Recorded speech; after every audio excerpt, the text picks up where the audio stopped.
अस्सलाम वालेकुम। Channel 51 news के साथ मैं हूं इकरा हफीज। शामिल करेंगे न्यूज हेडलाइंस।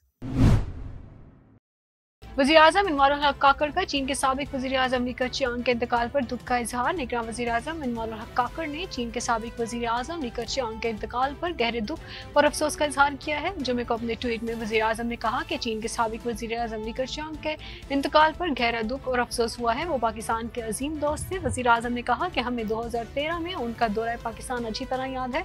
दुख की इस घड़ी में हमारे जज्बात और हमदर्दियाँ साबिक वज़ीर आज़म ली केचियांग के खानदान और चीनी कौम के साथ हैं। साइफर केस में चेयरमैन पीटीआई की दरख्वास्त जमानत मुस्तरद। हाई कोर्ट ने चेयरमैन पीटीआई की साइफर केस में दरख्वास्त जमानत मुस्तरद कर दी। Chief justice Islamabad high court Aamir Farooq ने इमरान खान की दरख्वास्त जमानत पर महफूज फैसला सुना दिया, जिसके मुताबिक अदालत ने चेयरमैन पीटीआई और साबिक वज़ीर आज़म इमरान खान की साइफर केस में दरख्वास्त जमानत मुस्तरद कर दी। अलावा अदालत ने चेयरमैन पीटीआई की अखराज मुकदमा की दरख्वास्त भी खारिज कर दी। फैजाबाद धरने के जिम्मेदारान की तयन के लिए फैक्ट फाइंडिंग कमेटी कायम। वफाकी हुकूमत ने फैजाबाद धरने के जिम्मेदारान के तयन के लिए फैक्ट फाइंडिंग कमेटी कायम कर दी। अटॉर्नी जनरल ने अमल दरामद रिपोर्ट जमा करा दी, जिसके मुताबिक सुप्रीम कोर्ट के फैजाबाद धरना केस के 6 फरवरी 2019 के फैसले पर अमल दरामद के लिए फैक्ट फाइंडिंग कमेटी तश्कील दी गई। रिपोर्ट में बताया गया कि फैक्ट फाइंडिंग कमेटी में एडिशनल सेक्रेटरी दाखिला, एडिशनल सेक्रेटरी दिफा और डायरेक्टर ISI शामिल हैं। फैक्ट फाइंडिंग कमेटी तयशुदा TORs के तहत इंक्वायरी करेगी।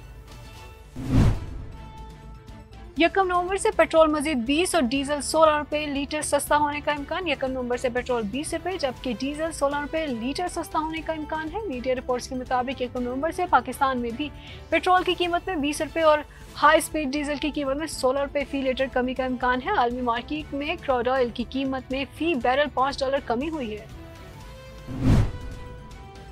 मुल्क में आम इंतखाबात के लिए 28 जनवरी 2024 की तारीख मुतवक्का। मुल्क में आम इंतखाबात के लिए 28 जनवरी 2024 बरोज़ इतवार की तारीख मुतवक्का है। ज़राए के मुताबिक इलेक्शन कमीशन सुप्रीम कोर्ट को 2 दिन बाद तहरीरी तौर पर आगाह कर देगा। हुकूमती ज़राए का बताना है कि इलेक्शन कमीशन की तरफ से मौजूदा तारीख पर इंतखाबात कराने की तैयारियां शुरू कर दी गई हैं। खित्ते में पायदार अमन के लिए मसला कश्मीर का अक़वाम मुत्तहिदा की करारदादों के मुताबिक हल जरूरी है। स्पीकर कौमी असम्बली और साबिक वज़ीर आज़म पाकिस्तान राजा परवेज़ अशरफ ने कहा कि मसला कश्मीर तक़सीम पाक हिंद का नामुकम्मल एजेंडा है। खित्ते में पायदार अमन के क़याम के लिए मसला कश्मीर का अक़वाम मुत्तहिदा की सलामती कौंसिल की करारदादों के मुताबिक हल जरूरी है। पाकिस्तान ने हमेशा इलाकाई व आलमी फॉर्म्स पर मसला कश्मीर के मुनसिफाना हल के लिए आवाज़ बुलंद की है।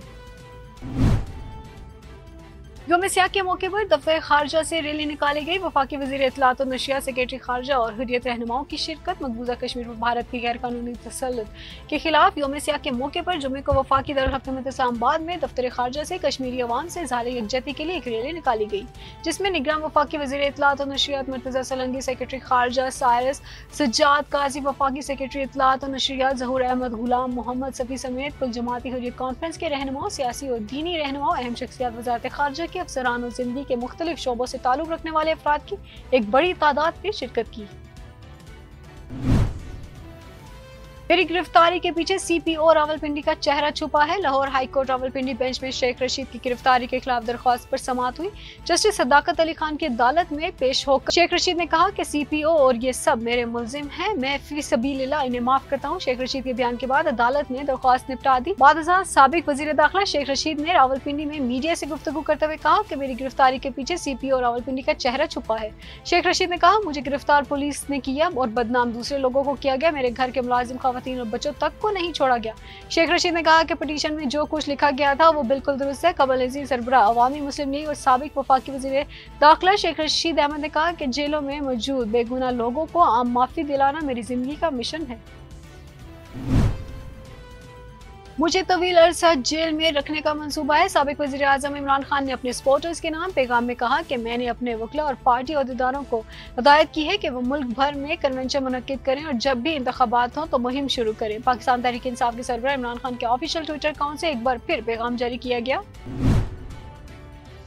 नवाज शरीफ बिलाशुबा हमारे वजीर आजम के उम्मीदवार होंगे। साबिक वजीर दिफा ख्वाजा आसिफ का कहना है कि नवाज शरीफ बिलाशुबा हमारे वजीर आजम के उम्मीदवार होंगे, उनकी मुश्किलात भी आहिस्ता आहिस्ता दूर हो जाएंगी। तफसीलात के मुताबिक मुस्लिम लीग नून के रहनुमा और साबिक वजीर दिफा ख्वाजा आसिफ ने निजी टीवी चैनल से गुफ्तगू करते हुए कहा कि नवाज शरीफ बिलाशुबा हमारे वजीर आजम के उम्मीदवार होंगे। मियां नवाज शरीफ को दलतों से रिलीफ मिल रहा है, दीगर मुश्किलात भी आहिस्ता आहिस्ता दूर हो जाएंगी। भारतीय फौज की जफर वॉल सेक्टर में फायरिंग, जवाबी कार्रवाई से भारतीय एहलकार जख्मी। भारतीय फौज ने LOC के जफर वॉल सेक्टर में बिलाश्तियाल फायरिंग की, जिससे शहरी आबादी को नुकसान पहुंचा। जवाबी फायरिंग से भारतीय बॉर्डर फोर्स सिक्योरिटी के कुछ एहलकार जख्मी हो गए। भारतीय फौज ने जुमेरात की रात जफर वॉल सेक्टर में पहले क्वाडकॉप्टर ड्रोन की मदद से दरअंदाजी की कोशिश की, जिसमें पाकिस्तानी फोर्सेज ने बर्वक्त कार्रवाई करते हुए ड्रोन को मार भगाया। PIA माली बहरान, मजीद 58 परवाजें मनसूख, 4 तैयारे ग्राउंड। PIA का ऑपरेशन मजीद महदूद हो गया। आज की 58 मकामी और बैनुल अक़वामी परवाजें मनसूख हो गईं। 11 दिन में PIA की मनसूखी परवाजें की तादाद 537 हो गई।